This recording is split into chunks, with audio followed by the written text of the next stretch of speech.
And what better way to kick off Black History Month than for one of our champions, Kendrick Lamar, winning five Grammys. He won 5 Grammys last night, ladies and gentlemen. Song of the Year, Record of the Year, Best Rap Song, Best Rap Performance, and Best Music Video for Not Like Us. Chukmung Namoy. Forgot to put that in there, but absolutely stunning. It's almost like we called it, right? Like if there was ever a point in time where Kendrick Lamar's gangsta was going to have to be tested and put to the test, I wonder what would happen if he actually came in contact with someone that was really willing to push him to not his limit, but push him far enough for him to actually make somebody, like, to fuck up somebody's career. And here we are, present day. The beef is not over. There is no way in hell that Drake is ever going to live this down. I would imagine currently, while he's in his hotel room in August, or hotel room in Australia, that he is wallowing in his own self-pity, wondering how in the hell it all just went so wrong for him. And what can he do to redeem himself and to once again be put in the public spotlight in a positive way? Because no matter how you look at it, Drake is always and forever going to be a polarizing figure. Due to his behavior, however, and mannerisms and just how he treats people, business and personally, he's always just been looked at as somebody that doesn't take the game seriously. He gets into a rap beef with Drake or with Kendrick Lamar. He loses. Then the song that ends him is now like threatening him. They're spreading lies about him all of a sudden. And he wants his record label, he wants them to take the song down, and he wants to sue the company because they publicized the song. Now, that's ludicrous for a number of reasons. We've already covered that. If you want to know more about those details, you can go to episode 171, because we literally went all over all that nonsense. I'm not here to talk about Drake, but I am here to make fun of him. So before we get into that, though, I want you guys to understand how historical of a performance this is. So the last music video to win Best Music Video for a Grammy was This Is America, right? By Childish Gambino. I'd have to check that, but I think This Is America was the last time that like a hip hop song won that performance. And I think it just speaks volumes to who he is. He really is about that life. And the beautiful thing about Kendrick Lamar, right? He has been steadfast in his way of thinking for so goddamn long. He's never changed. He has always been the same consistent man. I am from Compton. Yeah. I represent LA. I represent California as a whole. More LA, but I represent Cali for sure. And everybody and their mom should respect us over here because we get shit cracking. That's exactly what his thing is. I don't want anything to do with you, or you. If you have anything to do with that guy over there, that guy being Drake, you can stay over there, because we know what he's about. We know who he is. And another thing is, like, because again, I said I wasn't here to talk about Drake, but since the conversation's already open, and I'm assuming that a lot of you are brand new, I want to give you a perspective. Maybe you've heard it, maybe you haven't, but for the blind Drake fans out there, Drake was never seen as like a true like African American man. You know what I'm saying? Like, he was never seen as that. For one, he's not even from the US, and he's like, Drake is black, sure, but he's more white passing than anything. If he grows his hair out, it comes out straighter. It doesn't nap up. It doesn't look like this. He can't get dreads. He can't get a fro. His hair looks more akin to like a white guy, I'm assuming. And then look at his son. His son doesn't look black at all. You know what I mean? And that, that's because, the mother of his child is white, and, diluting the African out of the baby. There's a funny story. I had a professor. No. He was my teacher in high school, and he was my psychology teacher, and he was black and Filipino, and his dad was black all the way. And later on in life, he ends up marrying a Filipino woman, and they have two kids. And his dad, when he has his two kids, his dad tells him, "Man, he's like, nigga, you're gonna breed all of the black out of us by the by the time that I'm dead." And he's like, I don't know how to respond to that, Dad. I guess so. That's neither here nor there. But the thing is, you just got to remember, Drake came into the game wanting to be looked at as one of the guys. You know what I mean? Like, he did everything in his power to make sure that he had like some sort of backing in America so that he can be looked at as the same. No one looked at Drake, like nobody looked at Drake as like a form of black masculinity. No one. Or just blackness in general. Absolutely not. For one thing, and it has nothing to do with his skin tone either. I want that to be clear too, because J. Cole is a whole black man, and I think he's half white. You know what I mean? So it doesn't have anything to do with how dark or how light he is. It has everything to do with his mannerisms and how he carries himself. Drake carries himself like a pompous ass, like a house nigga, like somebody that knows, or somebody that thinks, let me say, nah, he doesn't know anything. Somebody that thinks that he's better than all of his predecessors. And that's exactly what he's been doing for the past 5 years, letting everybody know that, hey, I can take your girl out on it. I'm paraphrasing here. I'm taking your girl out on a date, and I have more money than you, and I have more record labels than you, or I have more records than you, and I'm more successful and all this. And then Kendrick Lamar is over here in the back like, this, who is this guy?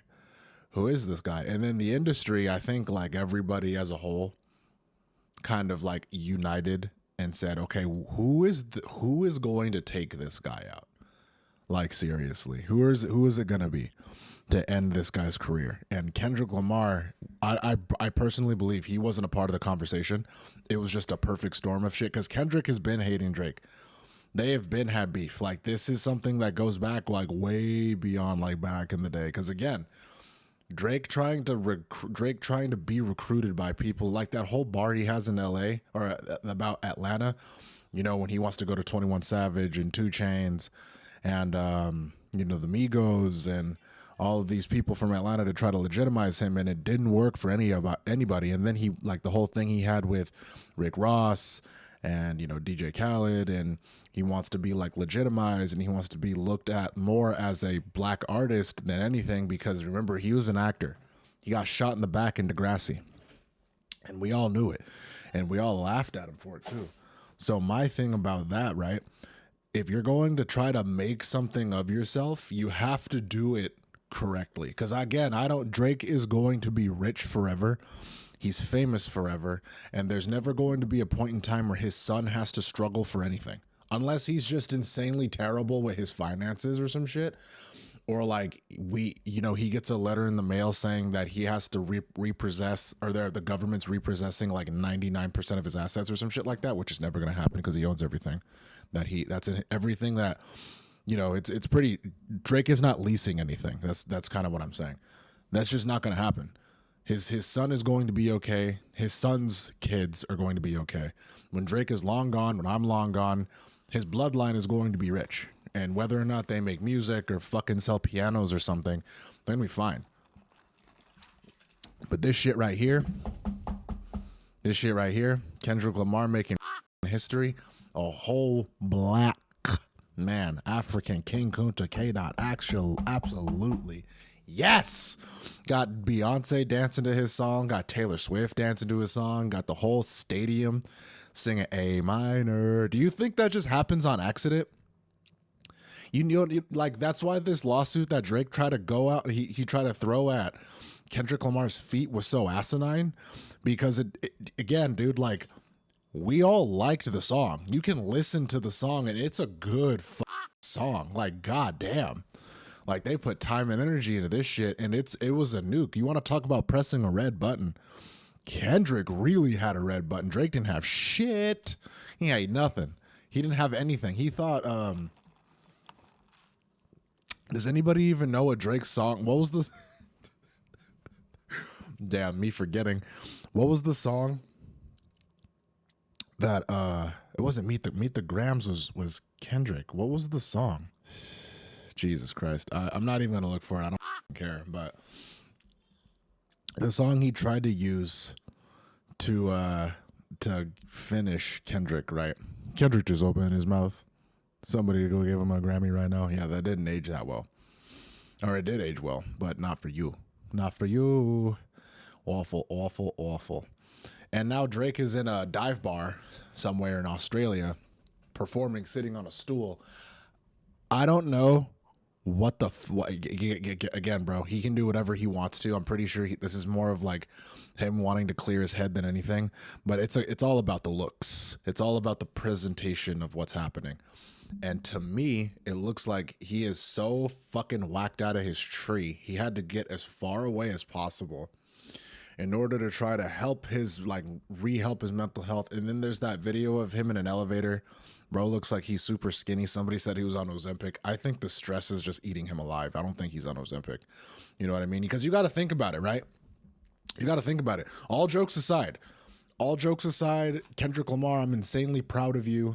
You know, I still, you know, he's been my favorite rapper since I was in high school. And I've watched him slowly but surely just grow into the man that he is. And then here we are today. I couldn't be happier. I couldn't be more proud. He proved a lot of people wrong. I proved a lot of people wrong by just straight up believing in him.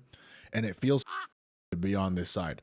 But what I am going to say is, because this is something that I don't think anybody is taking into account. There is literally a countdown until Kendrick Lamar is going to get on stage and call Drake a in front of millions of people. Literally the whole world is going to be watching that Super Bowl performance. Or the Super Bowl halftime show. It's probably going to be one of the bigger ones to date, for sure. So my thinking is Drake is counting that down in his head. Like in 1 week's time on Sunday, the world, everybody's gonna. Do you guys think he's gonna actually say pedophile? Because I was looking at in the Grammys, right, when he was walking up getting his award, they didn't bleep out the thing. They didn't bleep that out. A minor, everybody sang that. You know what I mean? They didn't hold anything back. They let the word just be said. And it's, you know, censorship and all that. Millions of people, children, you know, shareholders, companies, record labels, potential deals. Like Drake has already lost nothing life-changing, but he has lost money from this just because of how this makes his reputation look. You know what I mean? Drake already didn't have a strong standing in hip-hop already. You know, believe it or not, he really didn't. He has a lot of friends in the industry. No friends in the industry. He had a lot of people in the industry that were backing him, whether it was because of out of fear, or maybe he had somebody by the balls, or maybe he has people that actually give a fuck about him in the industry. I don't know. I wasn't there. But what I'm thinking to myself is, when Kendrick Lamar gets on stage and he performs Not Like Us in front of millions of people, because it's gonna happen. You know, there's no way. My thing, he's probably gonna perform, you know, all of his smashes. So DNA, Humble, Luther, Squabble Up, you know, all of those songs. And then in the middle of his performance or at the end of his performance, he's going to perform Not Like Us. It's going to happen. And when that does happen, we are all going to watch. Twitter's going to fucking explode. And it's going to be one of those things where we just look and see what happens. But Drake is completely powerless right now, and he's never felt like this before. He's never been in a position where somebody has made him feel less than. No one. When was the last time Drake got into a rap battle and he felt like legitimately inferior? You know what I mean? Like the thing with Pusha T, right? That he lost that battle, but his credibility as a person didn't get, like, I mean, if you're a real human being like us, the whole thing about hiding his kid and all that shit, that kind of fucked me up. Like looking at Drake, like my perspective of Drake was definitely altered a little bit off of that. On top of me already never really thinking that he was that much of a stand-up guy anyway. But with that being the case, he's never been in a situation like this before. This is something that's completely different for him, and it's gonna be entertaining to see how he handles this and what's going to happen, what's going to transpire from it. Because again, I don't think that Drake is I don't think, like, I don't think he's, what am I trying to say? He's paying attention to everything that's happening. He didn't go to the Grammys. Oh, we all know that. Yeah, he definitely was not in attendance for that. And he sure shit isn't going to be in attendance for the Super Bowl. He might not even watch it. To be honest, he might not even watch the Super Bowl off this. I wouldn't be surprised if he didn't. Off social media, off everything. He's not even in the US right now. Bro's in Australia, for sake, with the Aussies, singing at Dive Bar, while Kendrick Lamar is holding his trophies, literally his trophies in his hands. He's got so many. He's holding them. Kendrick Lamar is now, he has 22nd. He has the third highest Grammy wins behind Hove and Kanye West. Hove is Jay-Z, for anybody that doesn't know. And from one song, one song, he won 5 Grammys. That's how many Grammys Drake has combined. So you want to tell me who's the better artist? You're there listening to this coffee ASMR. Fuck, my hair looks so good. God damn. We're fucking out here. Black History Month, baby. Look at this shit. Oh, black excellence all over the goddamn place. Trying to get, let me show you. Trying to get that. Yeah, damn. Trying to get that. Yeah, damn. Y'all, you really don't know. They not like us. You think the Bay gonna let you disrespect Pac, nigga? I bet that Oakland show gonna be on last stop, nigga. Did Drake cancel that Oakland show? Did he ever go? Does anybody know? It's been fire in the booth, but I'm not a rapper. Oh my God. Episode 172. I'm fucking here today. I ain't going outside today. I'm here for all the smoke. If anybody got any questions, I'm answering them. I'm Vaughn, aka Drapion. Don't forget to subscribe. I'll be back. I'm right here, though. I'm right here. What else? What else is going on, ladies and gentlemen? Because this Kendrick Lamar shit, I gotta tell you, because again, the whole time, I was told the whole time that Drake was gonna win. Drake is a better rapper. I don't know who the fuck thought that was true. It's just, like, what are we doing here? Come on now. Better, like, rapping at what? Rapping gifts? Maybe. Maybe he's got him pegged in that. And we're talking about rapping gifts for show. But, like, putting bars on a fucking microphone? This is the same guy that got exposed for having ghostwriters like 7 years ago, right? He's supposed to beat Kendrick Lamar. He was supposed to beat Kendrick Lamar. Deadass. You know what I mean? J. Cole couldn't fucking stand up to Kendrick Lamar, and he's really fucking good at rapping. So what the hell does that tell you? You know what I'm saying? Like, what are we really arguing about? Because again, when I go on Twitter, I see a bunch of people that are still trying to defend Drake. It's okay to be mad that Drake lost his battle. Or the war, because the war, bro threw in the fuck out, you feel me? But what's not okay is you're gonna, like, pretend that this is just not true, and the state of affairs that's currently going on right now is not reality. No, that cannot be. It can't happen. But, off that, to wrap everything up for you guys, Kendrick Lamar, outstanding. Congratulations to him. I cannot believe that he won 5 Grammys. And you know what? We could talk about the rest of the Grammys another day. I don't really give a fuck. But all I know is that my people, black people, our people, cleaned up. at the Grammys. And shout out to Kendrick Lamar. He's like the dream interview for the podcast, you know? You imagine me and Kendrick Lamar got some fucking coffee, some water, but just me and him just shooting the shit. I'm picking his brain about whatever. Oh my God, that's the dream interview right there. I gotta make it happen. I gotta make it happen. He's from California too, so I mean, shit. The sky is the limit, baby. It's gotta happen.